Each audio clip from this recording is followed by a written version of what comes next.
So today we're going to give you a landlord tip if you are a landlord or a property manager in a cold part of the country and it just starts getting cold at night.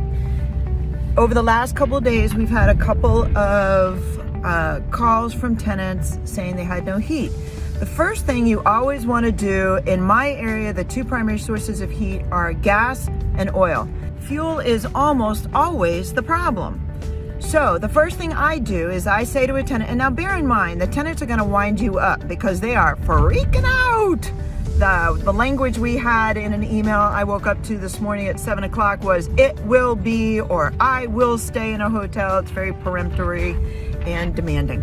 And don't worry about that. That's fear-based. That's not an indication of your obligation. So the first thing I always do is I check and make sure they have fuel.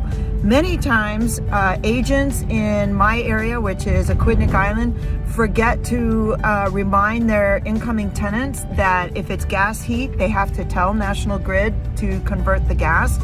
And if that tenant has an electric water heater, they won't realize until it's cold that they have no heat. If it's oil heat, make sure that the tank is full.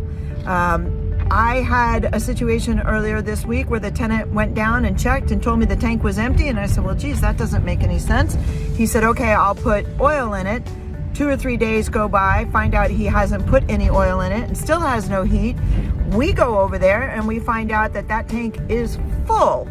So tenants are, they don't really know, especially if they're younger and they've never had to deal with whatever they're dealing with as far as your heat system.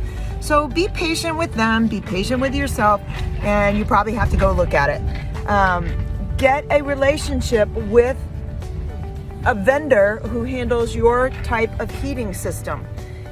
Make sure you use the same person all the time. It might be worth having your tenant required to use a particular vendor. The second thing to check is go over and make sure. I just left a heat call with the grouchy tenant who gave me all sorts of demands and commands. And the emergency switch was off on her boiler, both at the top of the stairs and on the boiler itself. I've seen that before when people have come from different parts of the country and they're not sure how the oil systems work. So the first thing I did is went and turned them both on. I did hear that furnace kick in. It unfortunately did not start again. Possibly something has happened while it's been off since June or however long it's been off. So we did end up having to call. I looked at the tags on the boiler and I called the last person who serviced it, and he's going to go over there. So don't let him wind you up. Don't let him spin you up. Just check the fuel. The first thing to do is check the fuel and check your lease. And if you don't want to deal with tenants calling you and having to haul yourself out of bed at the crack of dawn on a Saturday morning and being told what to do by grouchy tenants, call me. I'll do it.